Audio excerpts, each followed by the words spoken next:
अस्सलामुअलैकुम dear students, उम्मीद करता हूँ आप सब दोस्त खैरियत से होंगे, ठीक ठाक होंगे।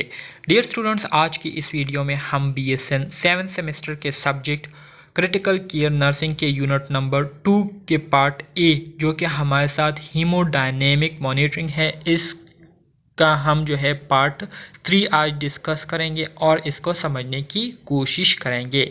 इससे पहले कि हम लेक्चर को स्टार्ट करें, तमाम दोस्तों से गुजारिश है कि चैनल को सब्सक्राइब करें, बेल आइकन को दबाएं ताकि नए वीडियोस की नोटिफिकेशन आप दोस्तों को टाइम पर मिलती रहे। तो डियर स्टूडेंट्स, आज के लेक्चर की शुरुआत हम सेंट्रल वेनस प्रेशर से करेंगे। सेंट्रल वेनस प्रेशर किसे कहते हैं? सेंट्रल वेनस प्रेशर की अगर हम जनरली बात करें तो सेंट्रल वेनस प्रेशर से मुराद वो प्रेशर जो कि हमारे राइट एट्रियम में ब्लड के आने की वजह से क्रिएट होती है, ठीक है। जिस स्पीड के साथ ब्लड हमारे राइट एट्रियम में आता है तो उसकी वजह से जो प्रेशर क्रिएट होता है तो इसको हम क्या कहते हैं? सेंट्रल वेनस प्रेशर कहता है, ठीक है। इसको हम डिटेल के साथ आगे डिस्कस करेंगे। The central venous pressure is a measurement of the pressure in the right atrium, ठीक है। सेंट्रल वेनस प्रेशर ये असल में हमारे साथ वो प्रेशर होता है जो कि जब ब्लड हमारे राइट एट्रियम में आ रहा होता है तो जिस स्पीड के साथ आ रहा होता है और जिस फोर्स के साथ वो हमारे राइट एट्रियम के जो वाल है उस पर प्रेशर क्रिएट कर रहा होता है, तो इस प्रेशर को हम क्या कहते हैं? सेंट्रल वेनस प्रेशर कहते हैं। This reflect the right ventricular diastolic pressure और the ability of the right side of the heart to pump blood, ठीक है। अब ये सेंट्रल वेनस प्रेशर हमें क्या शो कर रही होती है? सेंट्रल वेनस प्रेशर जो है ये असल में हमें राइट वेंट्रिकुलर डायस्टोलिक प्रेशर को शो कर रही होती है कि हमारा जो राइट वेंट्रिकल है तो राइट वेंट्रिकल में डायस्टोलिक प्रेशर जो है वो हमारे साथ कितना होगा, ठीक है। तो राइट वेंट्रिकुलर डायस्टोलिक प्रेशर को ये हमें क्या करती है? प्रेजेंट करती है। इसी तरह से इससे हमें ये भी पता चलता है कि ये हमें जो है हमारे हार्ट का जो राइट साइड है तो उसकी जो ब्लड को पंप करने की जो एबिलिटी है, जो सलाहियत है, उसको भी हमें क्या करती है? रिप्रेजेंट करती है।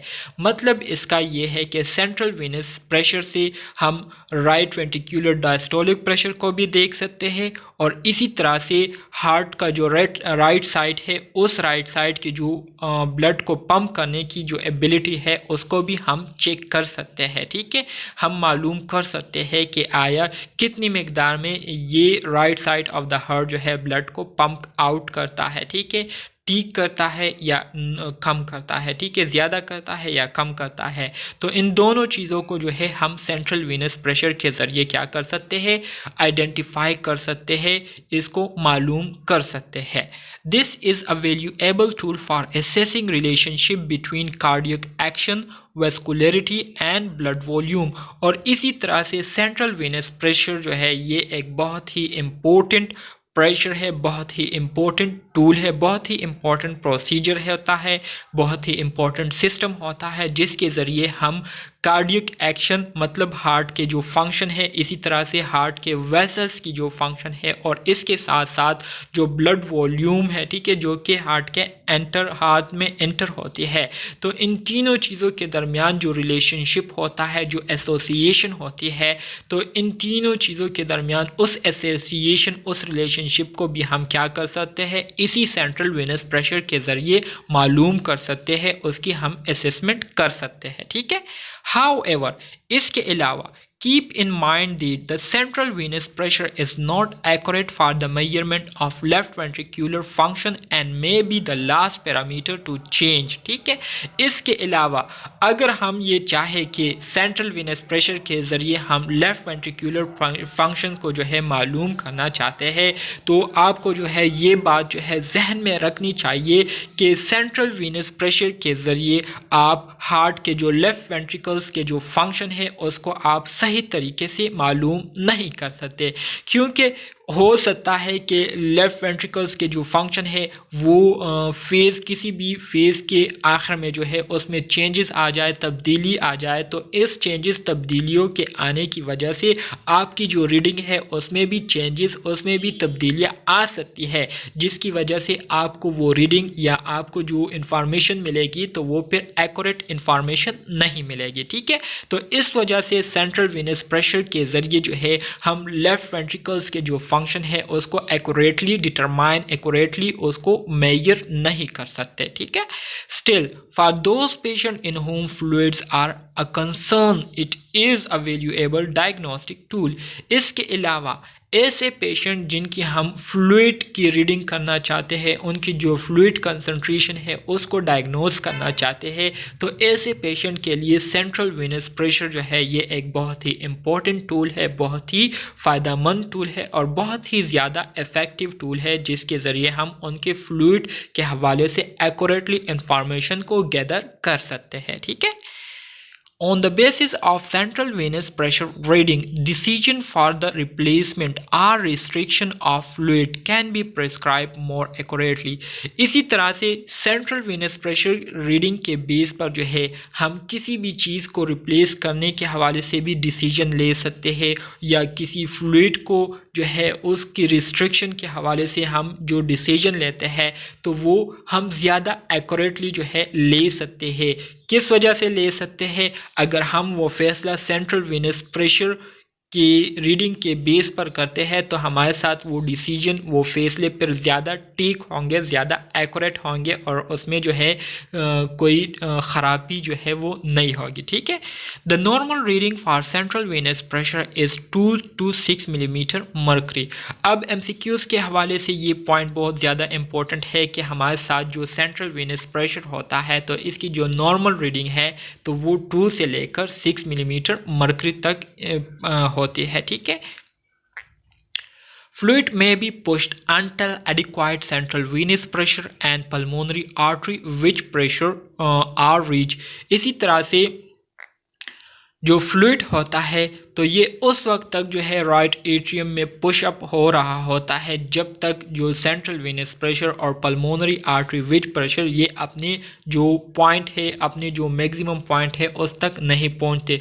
जब तक ये प्रेशर जो है अपने रेंज तक नहीं पहुंचते तो उस वक्त जो है हमारे राइट एट्रियम में ब्लड जो है या जो फ्लूइड है वो एंटर हो रहा होता है। ठीक है, this is assuming the patient is suffering from uncomplicated hypovolemia. मिसाल के तौर पर एक पेशेंट है, उनको जो है हाइपोवोल्यूमिया के जो कॉम्प्लिकेशन है वो सफ़र कर रहे हैं, मतलब उनकी जो ब्लड वॉल्यूम है उसमें डिक्रीज आई हुई है जिसकी वजह से वो कॉम्प्लिकेशन को सफ़र कर रहे हैं। ठीक है, इससे क्या होगा, this increase of fluid will return the patient to normal volumic state. ठीक है, अब अगर फ्लूइड की जो कंसंट्रेशन है इसमें इंक्रीज़ आती है या जो फ्लूइड है ये ज़्यादा मकदार में राइट एट्रियम में आ रहा है तो इससे ये होगा कि इससे जो ब्लड वॉल्यूम है और वो जो है दोबारा अपने नॉर्मल स्टेट में आ जाएगी। हाउ एवर इसके अलावा if the central venous pressure and which pressure raises with fluid challenge and the patient remain hypotensive, the possibility of heart failure must be considered।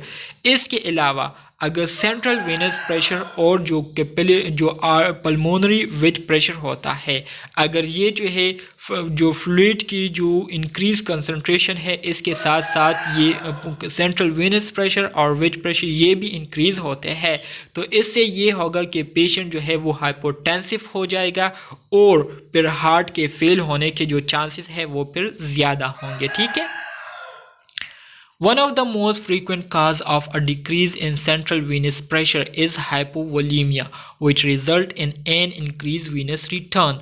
Most of the time with this condition the stroke volume will also be low। इसी तरह से ज़्यादातर जो central venous pressure में decrease आती है, तो इसके पीछे जो वजह होती है वो यही होती है कि पेशेंट की बॉडी में ब्लड वॉल्यूम जो है वो बहुत ज़्यादा डिक्रीज़ हो जाती है। जब ब्लड वॉल्यूम डिक्रीज़ हो जाती है तो इस वजह से ज़्यादा जो है फ्लूइड जो है वो राइट एट्रियम में एंटर्ड हो रहा होता है, ठीक है। और इसी तरह से फिर क्या होता है, इसी तरह से फिर हमारे साथ जो कंडीशन है, जो स्ट्रोक वॉल्यूम है वो भी क्या हो जाता है, ऐसे कंडीशन में वो डिक्रीज़ हो जाता है। स्ट्रोक वॉल्यूम के बारे में मैंने ऑलरेडी आपको बताया था कि स्ट्रोक वॉल्यूम हम उस वॉल्यूम को कहते हैं जो कि हमारा हार्ट जब एक साइकिल करता है तो एक साइकिल के दौरान वो कितनी अमाउंट ऑफ ब्लड को जो है पंप आउट करता है, बाहर डिस्ट्रीब्यूट करता है, तो इस वॉल्यूम को हम क्या कहते हैं, स्ट्रोक वॉल्यूम कहते हैं, ठीक है। और इसी तरह से you may also see this with neurogenic and anaphylactic shock। Neurogenic shock से मुराद ये है कि ऐसी कंडीशन जिसमें जो पेशेंट होता है वो अपने हार्ट रेट, ब्लड प्रेशर और टेम्परेचर को जो है वो फिर स्टेबल नहीं रख पाते। क्यों नहीं रख पाते?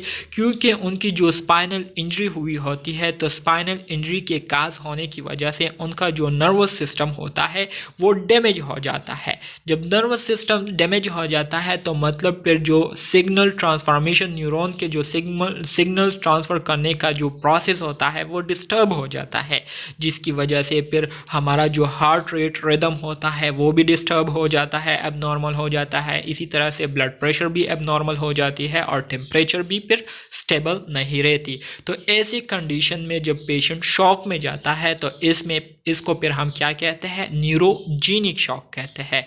इसी तरह से एनाफाइलेक्टिक शॉक से मुराद ये है कि एनाफाइलेक्सिस ये असल में तब काज होता है जब हमारा इम्यून सिस्टम जो है बहुत ज़्यादा ओवर स्टिमुलेट हो जाता है, और ओवर स्टिमुलेट होने की वजह से वो ओवर सिक्रीशन काज कर देती है। वो जो है मुख्तलिफ केमिकल्स को जो है बहुत ज़्यादा मिकदार में सिक्रीट करना शुरू कर देती है, ठीक है।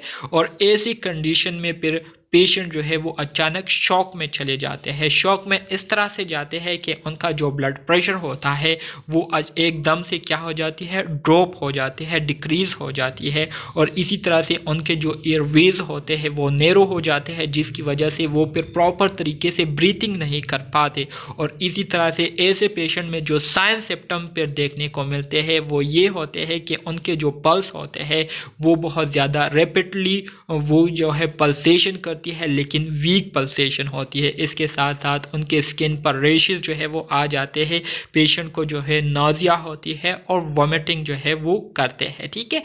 तो ये सारे साइन सिम्टम जो है एनाफाइलेक्टिक शॉक के साइन सिम्टम थे, ठीक है। और इस कंडीशन को हम क्या कहते हैं, एनाफाइलेक्टिक शॉक कहते हैं।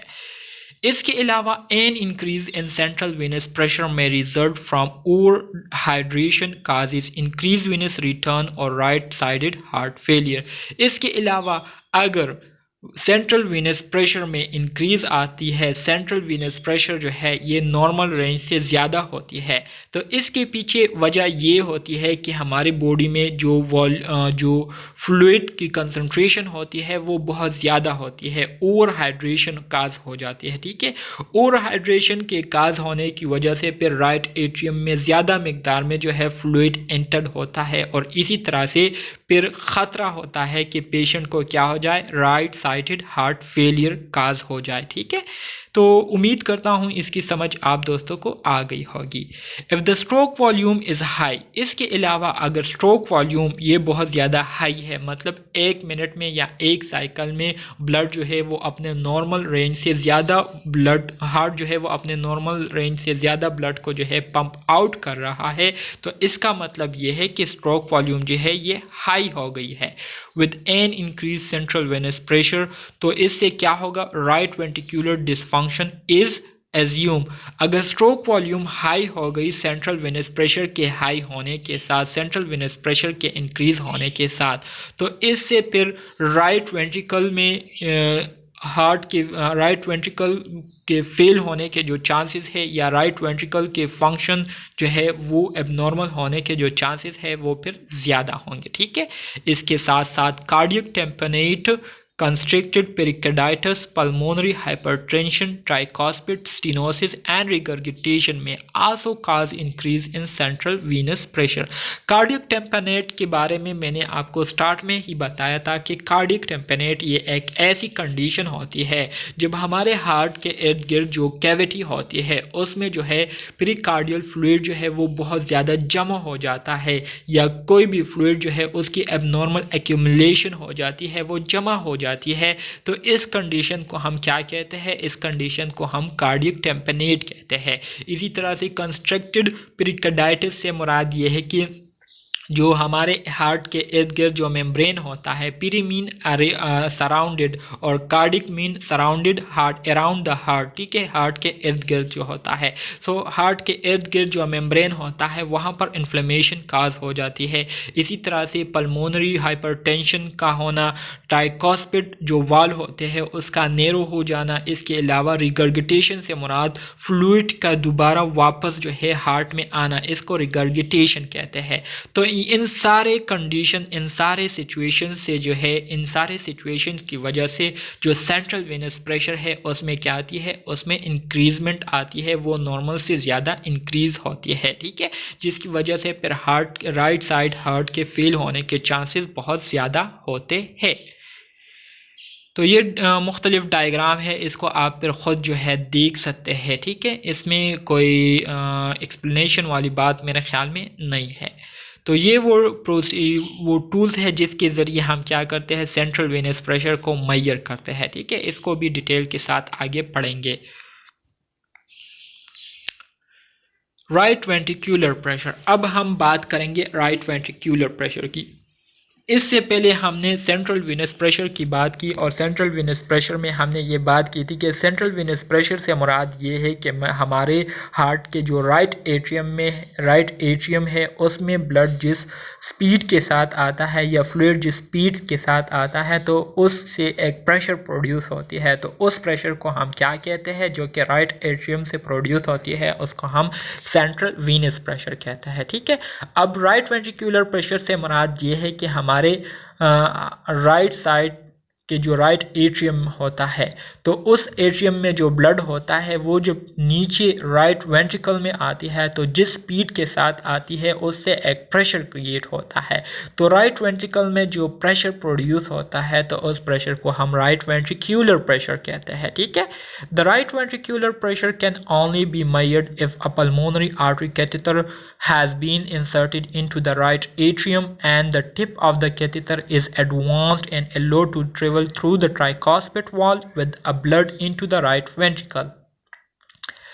इसमें कहते हैं कि हमारे साथ जो राइट वेंट्रिक्यूलर प्रेशर होता है तो इसको हम सिर्फ उस टाइम ही मेजर कर सकते हैं, इसकी रीडिंग हम ले सकते हैं जब हम पल्मोनरी आर्टरी कैथेटर को जो है हम राइट एट्रियम में क्या कर दे? इंसर्ट कर दे, राइट एट्रियम के अंदर दाखिल कर दे और फिर इसी राइट एट्रियम से हम इसको आगे ले जाकर जो ट्राइकोस्पिड वाल्व होते हैं उसके ज़रिए गुजारते हैं और राइट वेंट्रिकल में इसको रखते हैं।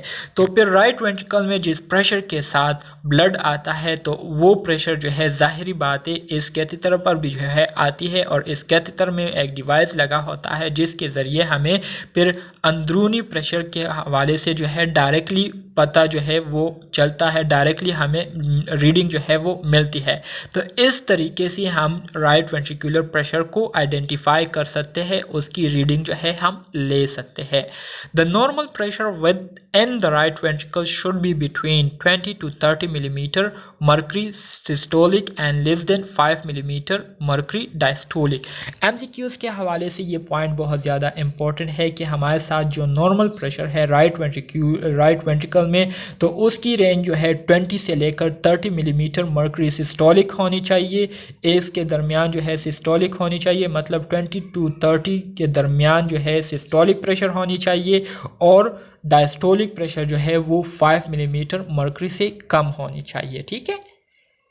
Pulmonary artery pressure. The catheter is allowed to move into the pulmonary artery. The waveform is distinctive. Dicrotic note should be present due to the pulmonary valve closure and left-sided heart function. ठीक है, अब हमारे साथ जो pulmonary artery pressure होता है तो इसमें हम क्या करते हैं, कैथेटर को जो है हम पल्मोनरी आर्टरी के अंदर जो है इसको हम क्या करते हैं, गुजारते हैं। इस दौरान जो है वेव फॉर्म्स जो है वेव जो है वो बनते हैं, ठीक है। और ये वेव जो है ये असल में जो पल्मोनरी वाल्व्स के क्लोज हो, पल्मोनरी वाल्व जब क्लोज होते हैं और लेफ्ट हायर साइड की जो हार्ट का जो लेफ़्ट साइड है वो जब फंक्शन कर रही होती है तो इन दोनों के ज़रिए से जो वेव बनते हैं तो ये वेव जो है हमें एक मॉनिटर के ज़रिए पे शो होते हैं। और इसी तरह से हम फिर पल्मोनरी आर्टरी का जो प्रेशर है उसको हम क्या करते हैं, मेजर करते हैं, ठीक है। इसी तरह से पल्मोनरी आर्टरी की जो नॉर्मल प्रेशर है वो 20 to 30 मिलीमीटर मर्करी सिस्टोलिक होती है और 8 to 12 मिलीमीटर मर्करी डायस्टोलिक होती है। MCQs के हवाले से ये पॉइंट जो है बहुत ज़्यादा इंपॉर्टेंट है जो कि मैं आपको टिक कर रहा हूँ, ठीक है। MCQs में ये पॉइंट्स आ सकते हैं। The systolic pulmonary pressure may be increased from such thing as pulmonary embolus, pneumothorax, hypoxia और एक्यूट रेस्पिरेटरी डिस्ट्रेस सिंड्रोम। इसके अलावा जो सिस्टोलिक पल्मोनरी प्रेशर है तो ये मंदरजा झेल फैक्टर्स की वजह से नॉर्मल से ज़्यादा हो सकती है। अब वो फैक्टर कौन से है, वो बातें कौन सी है जिसकी वजह से सिस्टोलिक पल्मोनरी प्रेशर जो है ये इंक्रीज़ हो सकती है अब नॉर्मली, तो उसमें पहले नंबर पर पल्मोनरी एम्बोलस है। अगर पल्मोनरी आर्टरी में जो है एम्बोलस क्रिएट होता है, एम्बोलस मैंने आपको कहा था कि अगर एक एबनॉर्मल मास जो है वो पल्मोनरी आर्टरी में आता है और वहाँ पर जो है स्टक हो जाता है और वहाँ पर जो है उस पल्मोनरी आर्टरी की जो पाथवे है उसको क्या करती है, नैरो करती है, ठीक है। और वहाँ पर प्लेग बनाती है जिसकी वजह से फिर ब्लड फ्लो जो है वो फिर मुश्किल हो जाती है। तो इस वजह से भी सिस्टेमिक पल्मोनरी प्रेशर जो है ये इंक्रीज़ हो सकती है। इसके अलावा नीमोथोरिक्स की वजह से भी, हाइपोक्सिया की वजह से भी और एक्यूट रेस्पिरेटरी डिस्ट्रेस सिंड्रोम की वजह से भी पल्मोनरी प्रेशर जो है ये नॉर्मल से इंक्रीज़ हो सकती है।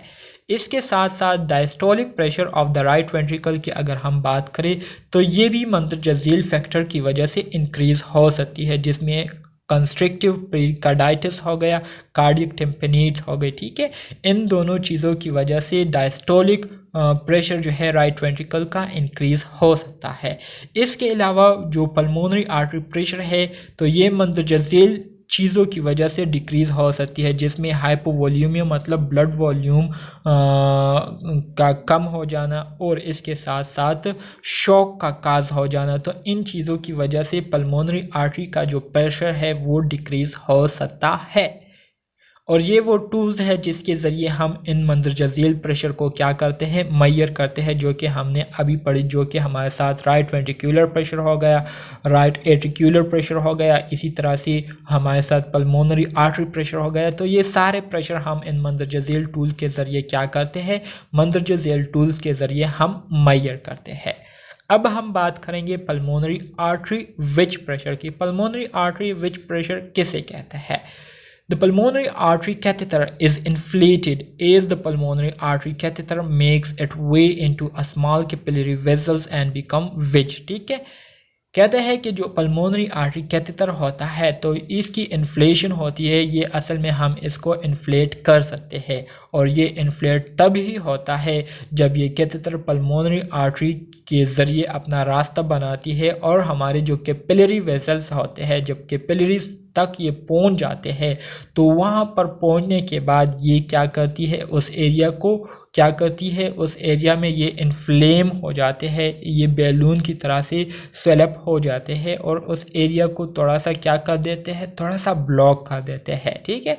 और जिसके ज़रिए फिर ब्लड जिस प्रेशर के साथ गुजरता है तो उस प्रेशर को डायरेक्टली फिर हम मॉनिटर पर देख सकते हैं।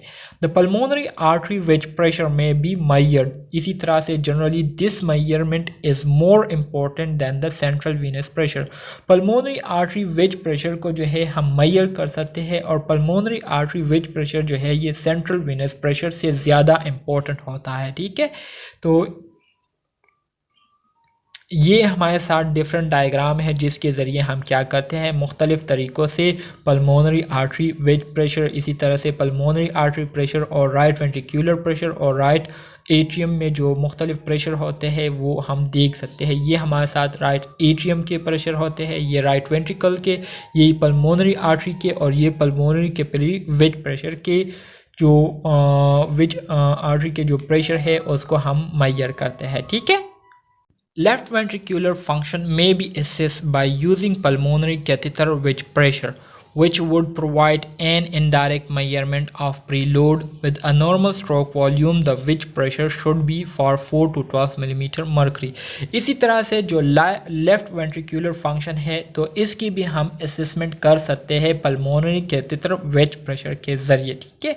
पल्मोनरी कैथेटर वेज प्रेशर जो है ये हमें प्रीलोड के ज़रिए जो है इनडायरेक्ट मेजरमेंट या इनडायरेक्ट रीडिंग जो है यह हमें देती है। ठीक है। इसी तरह से अगर किसी की जो स्ट्रोक वॉल्यूम है वो नॉर्मल हो तो नॉर्मल स्ट्रोक वॉल्यूम के साथ जो वेज प्रेशर है उसकी जो रेंज है वो 4 से लेकर 12 मिलीमीटर मर्करी होती है। ठीक है। एमसीक्यूज़ के हवाले से ये पॉइंट्स बहुत ज़्यादा इंपॉर्टेंट है, इसलिए इसको लाजमी तौर पर इसको ज़्यादा इंपॉर्टेंस दे और याद करें। इसके अलावा component of haemodynamic monitoring system, जो हीमोडायनेमिक मॉनिटरिंग सिस्टम होता है जिसके ज़रिए हम ब्लड सर्कुलेशन की मॉनिटरिंग करते हैं, ब्लड सर्कुलेशन को हम चेक करते हैं, एसेस करते हैं, तो उसके कुछ कंपोनेंट है और उस कंपोनेंट के ज़रिए जो है उस कंपोनेंट से मिलकर ये सिस्टम बना होता है। और वो कंपोनेंट्स कौन से हैं उसको अब हम डिस्कस करेंगे। Small variation depending on the manufacturer requirement and the types of system employed by your institution। ठीक है। Generally there are 3 components of haemodynamic monitoring system.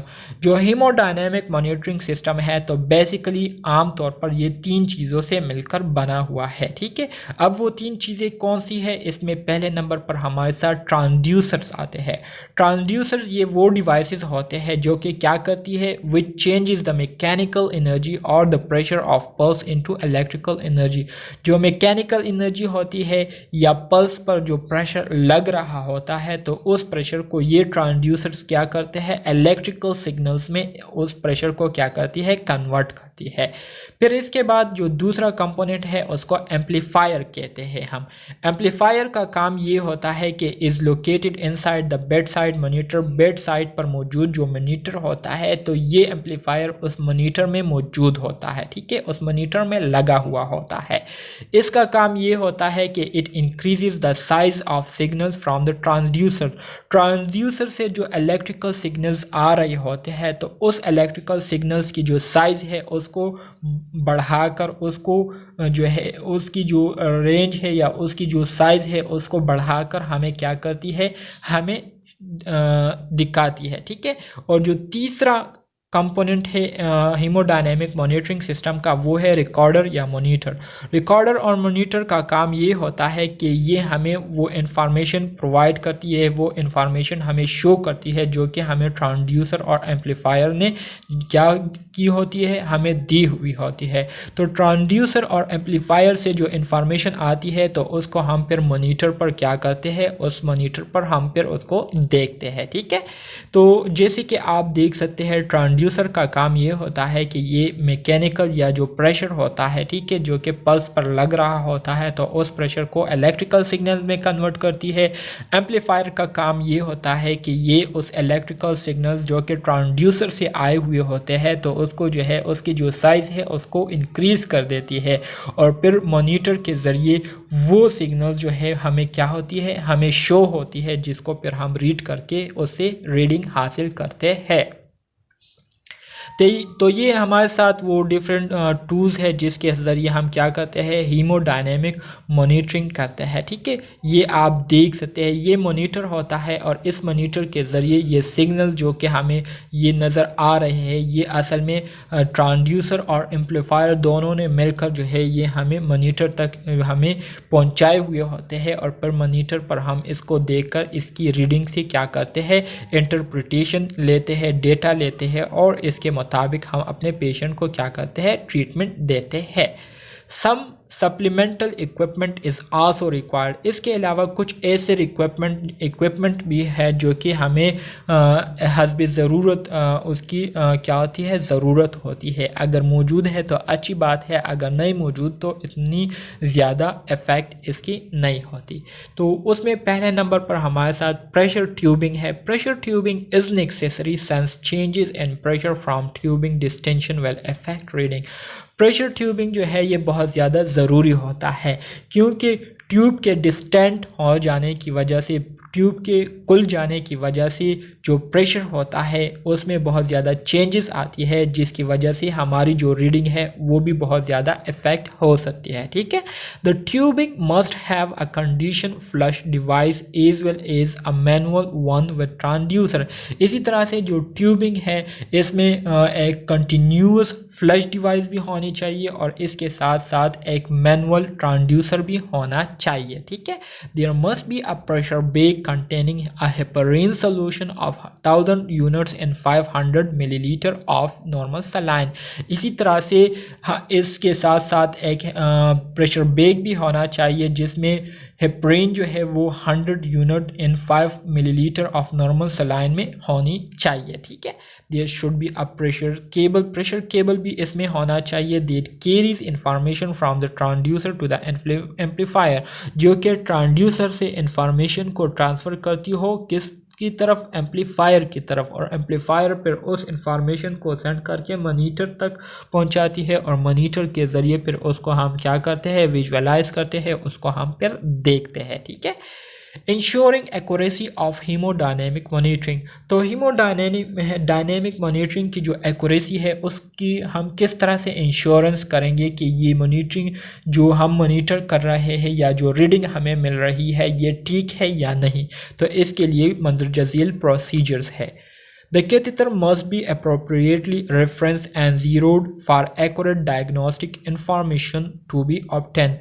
अगर हम चाहते हैं कि हीमोडायनेमिक मॉनिटरिंग सिस्टम के ज़रिए हमें रीडिंग जो है वो ठीक मिले, सही मिले, तो इसके लिए ज़रूरी है कि हम जो कैथेटर है उसकी हम सही तरीके से रेफरेंस करें। रेफरेंस से मुराद उसको सही तरीके से लेवल करें और उसकी जो पॉइंट है उसको सही लेवल पर, ज़ीरो पॉइंट पर रखें, ताकि हमें सही तरीके से डायग्नोस्टिक इंफॉर्मेशन जो है वो हमें एक्यूरेट मिले। Although referencing and zeroing are done in one step, they represent two separate processes। इसी तरह से जो रेफरेंसिंग जिसे हम लेवलिंग कहते हैं और जो ज़ीरोइंग है ये असल में हम एक ही स्टेप में करते हैं, लेकिन ये दोनों प्रोसेस जो है एक दूसरे से अलग अलग है और एक दूसरे से मुख्तलिफ है। ठीक है, रेफरेंसिंग या लेवलिंग की अगर हम बात करें, is perform to eliminate the effects of hydrostatic pressure on the transducer. Transducer पर जो हाइड्रोस्टेटिक प्रेशर लग रहा होता है तो उस हाइड्रोस्टेटिक प्रेशर के जो इफ़ेक्ट्स है उसको एलिमिनेट करने के लिए, उसको ख़त्म करने के लिए, उसको कम करने के लिए हम क्या करते हैं, लेवलिंग करते हैं। ठीक है, और लेवलिंग हम किस तरह से करते हैं, is accomplished by replacing the air fluid interface of the transducer at a specific point to negate the effects of the weight of the catheter tubing and fluid column। ठीक है, लेवलिंग में हम क्या करते हैं, लेवलिंग में असल में हम जो ट्रांसड्यूसर का एयर और फ्लूइड से भरा हुआ जो पार्ट होता है तो उसको हम एक ख़ास पॉइंट पर रखते हैं, उसको एक ऐसे पॉइंट पर रखते हैं जिसकी वजह से कैथेटर ट्यूबिंग की जो वेट है और इसमें मौजूद जो फ्लूइड कॉलम होता है, फ्लूइड पर मुश्तमिल कॉलम होता है, तो उसके जो इफ़ेक्ट्स होते हैं तो उसको हम क्या कर देते हैं, मुकम्मल तौर पर नेगेट कर लेते हैं, ख़त्म कर देते हैं। ठीक है, सो इस तरह से हम लेवलिंग कर लेते हैं। It should be at the same level as the right atrium और फ्लेबो स्टेटिक एक्सिस। मतलब यह है कि इसको हम ऐसे पॉइंट पर रखेंगे जो कि राइट एट्रियम के बराबर हो या फ्लेबो स्टेटिक एक्सिस हो। फ्लेबो स्टेटिक एक्सिस किसे कहते हैं, आगे आ रहा है। ठीक है, phlebostatic axis, this is a point usually at the intersection of a frontal plane passing midway between the anterior and posterior surface of the chest and a transverse plane lying at the junction of the fourth intercostal space and sternal margin. ठीक है।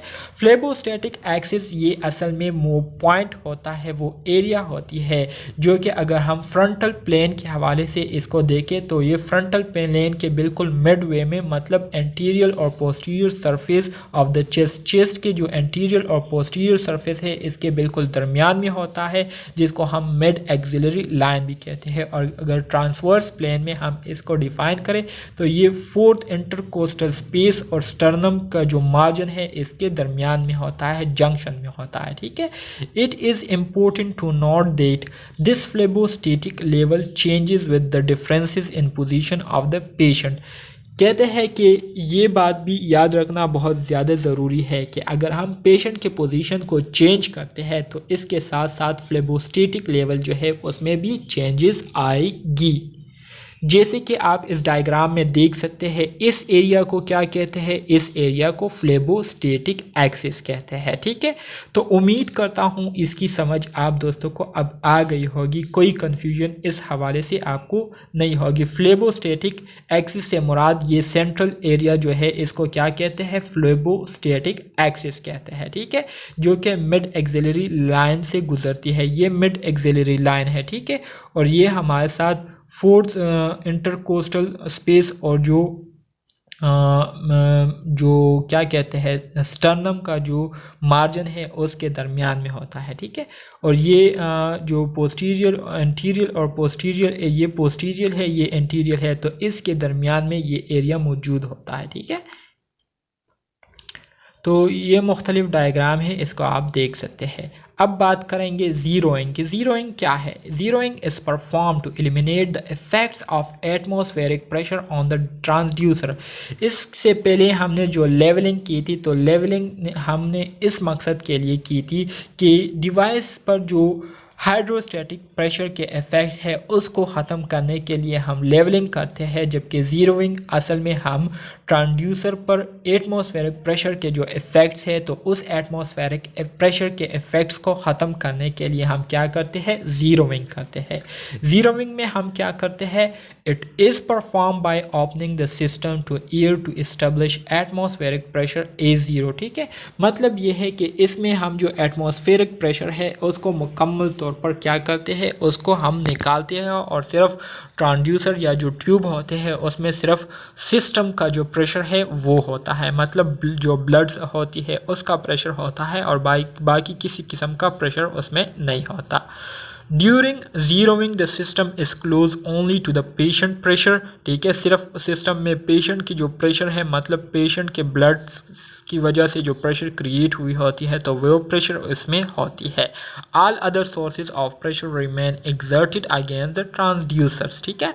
The monitor is then told to call this pressure zero, और monitor जो है इस तरह की pressure को क्या कहते हैं, ज़ीरो प्रेशर कहती है। The reference port on the transducer, इसी तरह से ट्रांसड्यूसर पर जो रेफरेंस पोर्ट होता है ये दूसरी कंपोनेंट है, ये तीसरी कंपोनेंट है ट्रांसड्यूसर की, ठीक है। Should be open and the appropriate zero button on the bed side monitor should be pushed. This should done every 4 to 8 hours, और ये काम जो है हम 4 से 8 घंटे बाद जो है वो करेंगे, ठीक है। The pressure in the continuous flush device must be maintained at 300 mm mercury continuously। इसी तरह से जो continuous flush device है तो उसके अंदर जो प्रेशर है उसको हम मुसलसल 300 mm mercury पर रखेंगे, मेंटेन रखेंगे, ठीक है। इससे ना ज़्यादा होना चाहिए और ना ही कम होना चाहिए। इसके नतीजे में क्या होगा, the device will deliver a present amount of flush solution through the pulmonary artery catheter continuously. इससे ये होगा कि डिवाइस जो है वो डिवाइस पर हमें फ्लश सोल्यूशन जो कि पल्मोनरी आर्टरी कैथेटर के ज़रिए कंटिन्यूसली पास हो रही होती है, तो उसकी जो अमाउंट है, जिस अमाउंट से वो पास हो रही होती है, तो उसके बारे में हमें रिपोर्ट देगी। This is design to prevent clot from forming the catheter tip, और इस फ्लश को इस मकसद के लिए बनाया है कि ये जो कैथेटर का जो टिप है उसमें क्लोट होने से इसको क्या करें, बचाए रखें, क्योंकि हमने ऑलरेडी पढ़ा है कि इसमें हमारे साथ हेपरीन 1000 यूनिट हेपरीन सोल्यूशन जो कि हमने 500 मिलीलीटर ऑफ नॉर्मल सलाइन में मिक्स किया हुआ होता है, ठीक है, तो वो मौजूद होता है। और हेपरीन का काम ये होता है कि ये ब्लड को क्लॉट होने से क्या करती है, प्रिवेंट करती है। So the pulmonary artery catheter should be fast flushed every 8 hours, और हर 8 घंटे बाद हम जो पल्मोनरी कैथेटर है उसको हम क्या करेंगे, फ्लश करेंगे, ठीक है, फास्ट फ्लश करेंगे। Nursing consideration in hemodynamic monitoring. To ensure accuracy of hemodynamic values obtained from any transducer system, the nurse must level and zero the system as follow. कहते हैं कि अगर हम चाहते हैं कि हमारी जो हीमोडायनेमिक वैल्यूज़ है वो जो है हमें एक्यूरेटली जो है ट्रांसड्यूसर सिस्टम से मिले, तो इसके लिए नर्स को चाहिए कि वो सिस्टम को लेवल में रखे और ज़ीरो पर रखे, ठीक है, ताकि किसी किस्म की abnormality रीडिंग में ना आए। Leveling should be done before and after connecting the pressure system to the patient with every changes in the bed height or changes in the elevation of the head of the bed with any significant changes in patient hemodynamic variables and prior to zeroing and calibration। कहते हैं कि levelling जो है हम pressure system, patient का जो pressure system है उसको कनेक्ट करने से पहले और कनेक्ट करने के बाद जो है हम लाजमी तौर पर क्या करेंगे, लेवलिंग करेंगे, मतलब उस सिस्टम को लेवल करेंगे। और इसके साथ साथ अगर हम बेड के हाइट को चेंज करते हैं या हेड ऑफ द बेड को जो है उसको एलिवेट करते हैं, तो इसके साथ भी हम क्या करेंगे, लेवलिंग करेंगे, ठीक है। इसके अलावा अगर पेशेंट की जो हीमोडायनेमिक है, ठीक है, उसमें चेंजेस आती है या ज़ीरोइंग करते हैं या कैलिब्रेशन करते हैं, तो इसके साथ भी हम क्या करेंगे, लेवलिंग करेंगे। इसके अलावा zeroing should be perform before and after connecting the pressure system to the patient. Patient को प्रेशर सिस्टम कनेक्ट करने से पहले और कनेक्ट करने के बाद हम क्या करेंगे, ज़ीरोइंग करेंगे, ठीक है। ज़ीरोइंग भी मैंने आपको बताया कि किसे कहते हैं। इसके अलावा with any leveling and whenever there is a significant change in the hemodynamic variable, अगर hemodynamic के जो variables है, जो factor है, उसमें changes आती है, तो इसके changes आने के साथ भी हम क्या करेंगे, ज़ीरोइंग करेंगे। All values should be rated at the end of expiration, और इसी तरह से एक्सपायरेशन के एंड पर हम तमाम वैल्यूज़ जो है उसकी हम क्या करेंगे, उसकी रेटिंग को हम देखेंगे। Reading can be taken with the head of the bed elevated as long as transducer is level to the plane of phlebostatic axis, और इसी तरह से जब head of the bed elevated हो और उस वक्त तक जब तक फ्लेबोस्टैटिक एक्सिस जो है वो लेवल में हो, तो उस वक्त तक हम क्या करेंगे, रीडिंग जो है वो ले सकते हैं, ठीक है। Reading can not be taken with a patient in lateral position. इसके अलावा अगर कोई पेशेंट जो है वो लेटरल पोजीशन में है, तो लेटरल पोजीशन में हम पेशेंट से रीडिंग नहीं ले सकते, ठीक है। Precaution: the same electrical equipment that is invaluable in critical care monitoring and resuscitation may also be potential risk to the patient. The most hazardous of the which is ventricular fibrillation. Respect of electrical safety monitoring guideline is crucial. इसी तरह से जो electrical safety monitoring guidelines है, ठीक है, जो उसूल है उसका ख्याल रखना, उसको पाबंदी के साथ फॉलो करना बहुत ज़्यादा ज़रूरी है। Defibrillator emergency crash cart and medication must be readily available. इसी तरह से आपके पास डिफिब्रिलेटर इमरजेंसी क्रैश कार्ट और मेडिकेशन का होना बहुत ज़्यादा ज़रूरी है, ठीक है।